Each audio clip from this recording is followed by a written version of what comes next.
Hey guys, this is Jakob, or known as Dado, from the e.o.b.w. fanclub. I'm here with Guido, our guitarist. Hi.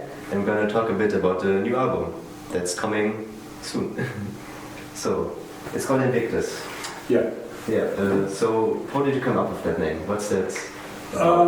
Yeah, so Invictus is Latin, that's the old language from the old Romans. And I'm a very big fan of historical novels. And mainly, very often, English authors. You know? Rebecca Gable is one of those. And one of the others is Simon Scarrow, is his name. And so he's a professor, something like this, for history. And he started then writing books, and very often about the Roman times. I was reading a book. It was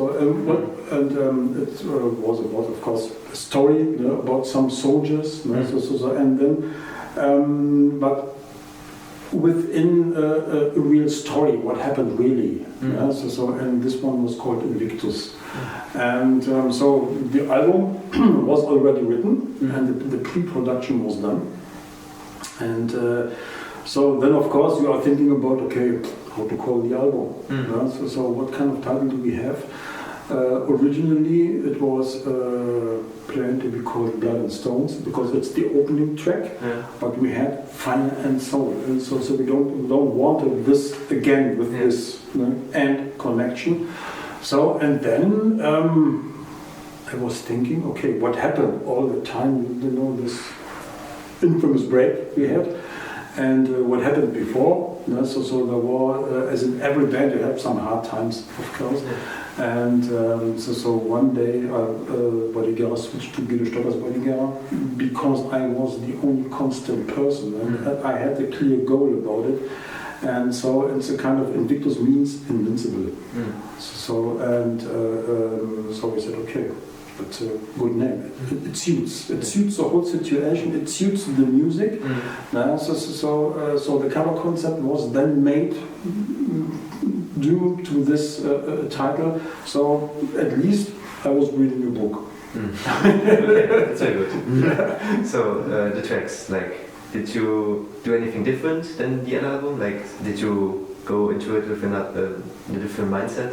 Yeah, the mindset was different, because Fire and Soul was created because of a situation. Okay, everybody was locked down, and so what to do? So we just started writing music, and now as we did Fire and Soul, we did the Fire and Soul tour with the Suite as a tour support, and as a very special guest. And now, of course, the whole thing musically, and In and I, we grow together. So it's a very easy working musician relationship.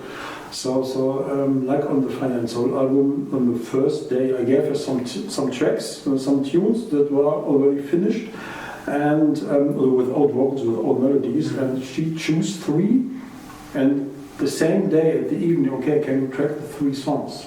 So she wrote 3 lyrics and melodies in one day. And when I compare this to the other guys I have worked with, okay, there's no comparison at all. And so for Invictus it was similar, but now it was grown together. And for the whole sound, I wanted it more rocking. I wanted more a stress to the face sound in a way. And so there is no real ballad on this album. It contains 10 tracks, and the mindset was just, of course, we just had the very first tunes. I don't know even which tune we started. I think it was Blood and Stones. And then you have this, okay, that's a kind of hymn. So, okay, we go forward. We go to this more rocking approach. Then I want, of course, as the tunes were more rocking as before, I wanted a sound that was more rocking as before. And I think we did very well on this. That's very good. A rocking sound is always good. Yeah, so, of course. The production, is there anything different in production you did? No, not really. From the production side, so we went again to the Empire Studio with Rolf Munkes as a co-producer. And the different part just was different cabs, different amps, different pedals, different guitars. Sometimes the same guitars as before. But when they changed, then of course, because Bodyguerra is a rock band, and then of course the main sound is the guitar. The guitar and the vocals are, which is the ingredient of the Bodyguerra sound, which makes Bodyguerra sound special. Whether you like it or not, it doesn't matter. It's special, and the sound is a little bit different. Recording approach was the same. So the same mics, then drums first, then the rhythm guitars, then the bass, then the vocals, then the solo guitars, and then of course some overdubs if there was missing something.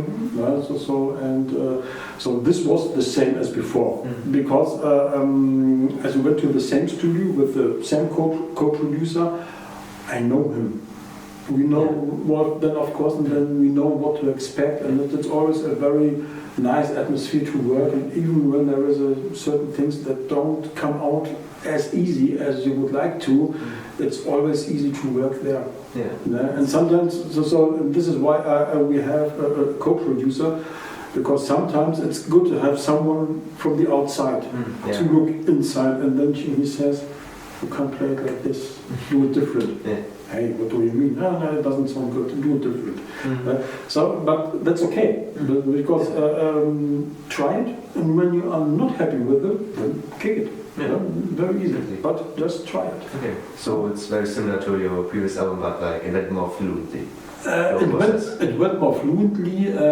The songs have more rocking lines. So Fire and Soul was a kind of you have some ballads with a little country touch, like Behind the Clouds. You have this drop tuning with Danger Zone. You have some rocking stuff, and we have this 2 bonus tracks which were completely different. But that's, to me, that's the work of a bonus track. It has to show a different side, not just a leftover composition, just to show a different side from the artist. And on this record, it's more rocking. So it's different. So for those guys who like it a little bit more harder sounding, heavier sounding, they will love it. Okay, that's very good. So the band changed a lot since the last album as well. Did that change anything? From the music side, so we had a different drummer on the new album, and who was more metal-wise playing, but in a good way, musical way. So I don't like it when it's always double bass. It's that's not mine. It always has to have a little groove, and the whole attitude is more rocking. And this, of course, is then the guitar sound, and then of course the drums, the attitude of the drummer. So like in my youth, in my development, so I always was a big Deep Purple fan, and at least Richie Blackmore fan. So in Deep Purple you have Ian Pace, who is more light playing, very fluent, a little bit jazzy in a way from his attitude, and then in Rainbow there was Cozy Powell, which was this heavy rock machine, stuff, and I always liked it more. I had no clue about it, but I just liked it more as a kid. So, and now we have this attitude on the new album. Oh, it's so good. So, when are you going to release it? Is there there is a date. It's September the 15th. No, this year, 2023. It will be released worldwide via Fastball Record. And there will be, of course, some videos. So there will be videos before, of course, before the release. And so September 15th is the day. You know it. So also any tours planned already for it? Yeah, we have some shows again as a very special guest for the suite. So even before the release in September, and after the release in October also, and these shows are sold out as far as I know from the agency, which is very great. So some venues we had been there before with the Fire and Soul tour, and so we are very happy about this, and we are really looking forward. And then of course we will do some club shows.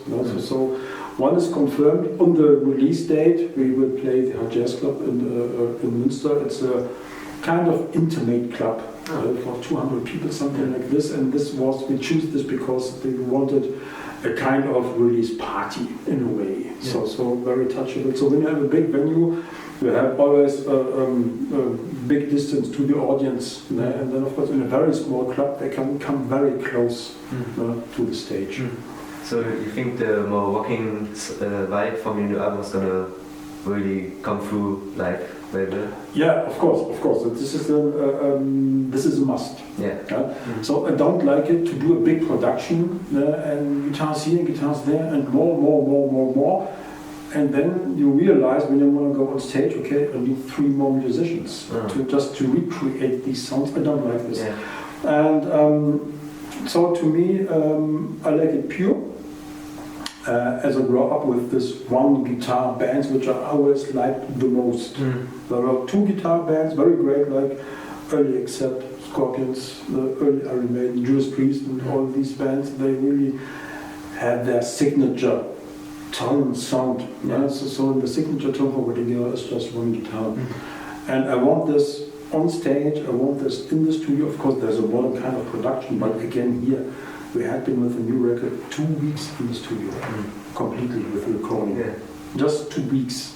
Everything was finished with every little detail, with every imagination, with every idea that came during the process. So often it happens that the co-producer said to Ela, I have a little idea, just try this one, just sing this tone, and then go from there to there.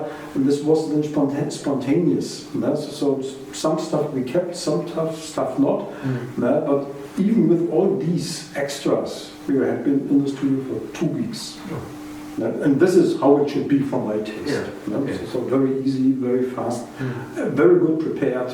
Do you have any special things planned for your album, like before to promote it, or like?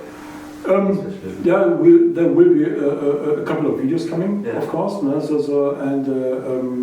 So at least maybe one before, one to the release, and one after the release, and we'll plan with you, with our fan club, maybe so it's kind of giveaway. Yeah. So we are just planning this. And there are ideas flowing around. It's not speakable yet. So we are just developing the concept now, just what to do. Of course, there will be airplay promotion. So there will be some special Bodyguerra airplays just for the release, a Bodyguerra special with German rock radio, for instance. So there will do a whole hour only Bodyguerra about the new album and stuff like this. So there is some stuff in the pipeline. Anything soon we can expect? In between, what we will do from the Fire and Soul album, there are songs called Magical Touch, and it's a very positive song, and it's a quite nice rocking song. It's always working very nice, and we recorded versions during the sessions at this time with more choirs and more vocals. So this is more commercialized, if you want. So the music is the same, but this will be coming on June the 8th. Next month, just as a special single edit.